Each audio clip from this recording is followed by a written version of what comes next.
મધ્યપ્રદેશમાંથી મોટી માત્રામાં ગુજરાતમાં આવી રહેલા પિસ્તોલ તેમજ કારતૂસોના જથ્થાને ઝડપી પાડવામાં આવ્યો છે ને છેલ્લા 1 વર્ષ દરમિયાન આ આરોપીઓએ કોને કોને પિસ્તોલો વેચી હતી તેનું રેકેટ પણ ઉઘાડું કરી દીધું છે।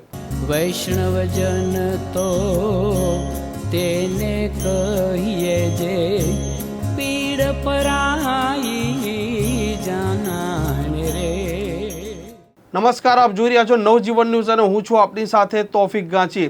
લોકસભાની ચૂંટણીમાં દરેક જગ્યાએ પોલીસ તપાસ કરતી હોય છે અને અસામાજિક જે પ્રવૃત્તિઓ છે તેમને ડામવા માટે સતત પ્રયત્નશીલ હોય છે, જેના લીધે ચૂંટણી પારદર્શક વાતાવરણમાં થાય તેમજ કાયદો વ્યવસ્થાની સ્થિતિ પણ જળવાય। તેવામાં ગુજરાત એટીએસને માહિતી મળે છે કે મધ્યપ્રદેશમાંથી હથિયારોનો જથ્થો ગુજરાતમાં લાવવામાં આવી રહ્યો છે।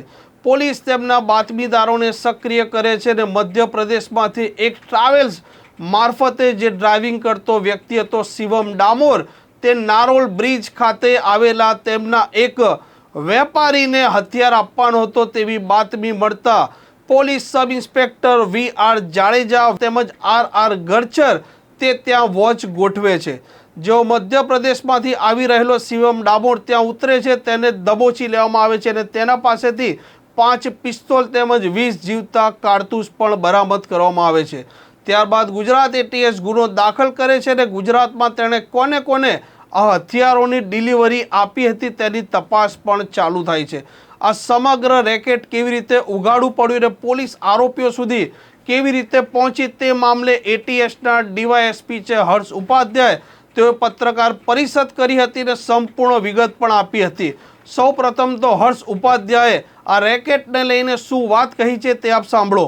શિવમ નામનો વ્યક્તિ જે છેલ્લા 3 વર્ષથી ખંભાળિયા એમપીથી ખંભાળિયા સુધી ટ્રાવેલ્સ ચલાવતો હોય, તે છેલ્લા 3 માસમાં ગુજરાત ખાતે ટ્રાવેલ્સમાં આવી જે વ્યક્તિઓ તેનો સંપર્ક કરતા હતા તે વ્યક્તિઓને તે એક બે કરીને નાના જથ્થાઓમાં એ હથિયાર પહોંચાડતો હતો।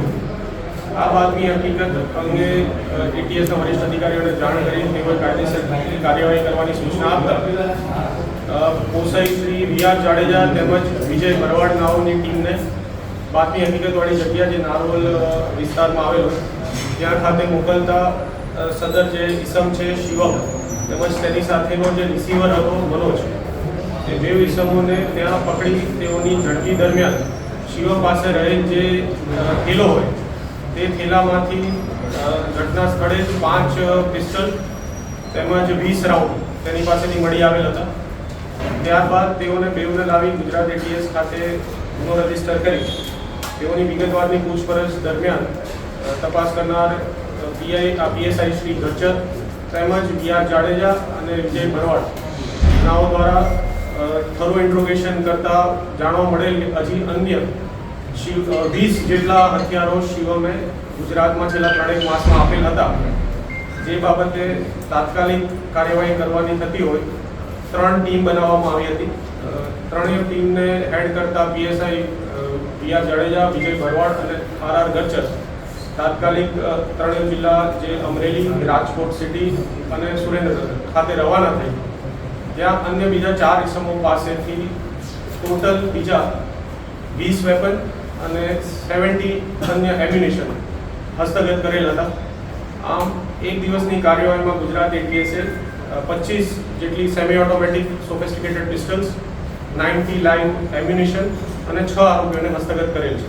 સર, આરોપીઓ જે છે ત્યાં ક્યાંથી લાવતા હતા અને આજે લોકો ખરીદીને પછી પાડવાનો પર્પઝ શું છે? આરોપી જે મુખ્ય આરોપી છે શિવમ, તે વેપન એમપીના વિસ્તારોમાંથી જેમ કે મનાવર છે, કુક્ષી છે, આ વિસ્તારોમાંથી અન્ય એના 2 સપ્લાયર્સ પાસેથી તે મેળવતો હતો। અહીંયા તે પોતાના કમિશન સાથે પોતે ખુદ ટ્રાવેલ્સનો ધંધો કરતો હોય, ટ્રાવેલ્સમાં આવતો હોય, હર બીજા કે ચોથા દિવસે ગુજરાતમાં આવતો ત્યારે પોતે એક બે વેપનો સાથે એ હથિયાર પોતાની સાથે લાવતો અને જ્યાં અહીંયા જેની સાથે એના સંપર્ક થયા હોય તેઓને તે જગ્યાએ હથિયાર પહોંચાડતો। કેટલામાં લાવતો, કેટલામાં વેચતો? હથિયાર એના કેલિબર અને એની મેગઝીનની કેપેસિટી પ્રમાણે એ લોકોની પ્રાઇસિંગ રહેતી હતી। ઓન એન એવરેજ 30,000માં એ ત્યાંથી પ્રોક્યોર કરતો હતો અને ગુજરાતમાં 50,000ની આસપાસનો વેચતો। 4 પકડાયા અન્ય લોકો જે રાજકોટ અને સુરેન્દ્રનગર, જેમના નામ અને બેકગ્રાઉન્ડ શું છે? તેઓના જે બીજા અન્ય જે પકડાયા છે એમાંથી એક છે વિપુલ સાનિયા, જે વગડિયા તાલુકાના સુરેન્દ્રનગર જિલ્લાનો છે. પ્રવીણ શ્રીવાસ, જે પોતે એમપીનો છે પણ અહીંયા ગુજરાતમાં રહી મજૂરી કરે છે, તેની હજી થરો અને ડીપ ઇન્ટ્રોગેશન બાકી છે. સંજયભાઈ મેર, જે રાજકોટ સિટીમાં રહે છે. રાજુભાઈ સરવૈયા, જે પોતે રાજકોટ સિટીમાં રહે અને આગળ અમરેલી ખાતે વેપન પહોંચાડતો. અત્યાર સુધીના પ્રાથમિક જે એક દિવસના ઇન્ટ્રોગેશન અમારા થયા છે એમાં એટલું જાણવા મળ્યું છે કે છેલ્લા 3 માસથી આ પ્રવૃત્તિમાં સક્રિય રહેલો છે.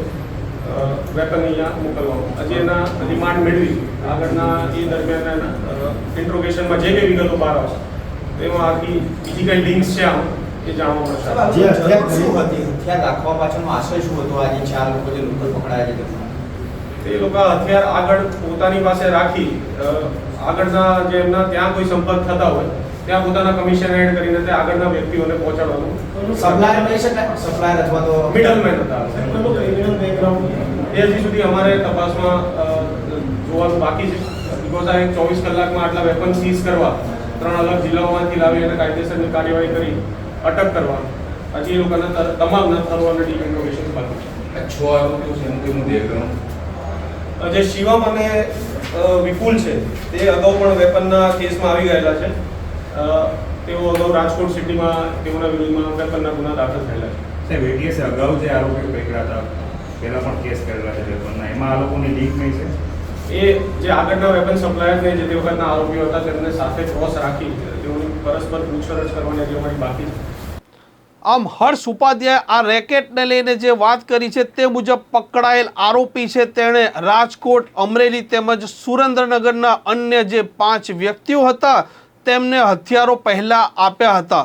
આમ શિવમ ડામોર કુલ છેલ્લા 3 મહિનામાં 25 પિસ્તોલ તેમજ 90 જીવતા કારતૂસો લાવ્યો હતો અને અલગ અલગ વ્યક્તિઓને વેચ્યા હતા. આમ ગુજરાત એટીએસની સમય સૂચકતાના લીધે ગુજરાતમાં એક મોટી ઘાત ટળી ગઈ છે. હાલ પોલીસ તે દિશામાં પણ તપાસ કરી રહી છે કે આ હથિયારો લાવવાનો ઉદ્દેશ શું હતો અને તેને લાવ્યા બાદ કોઈ ઘટનાને અંજામ આપવાનું હતું કે નહીં.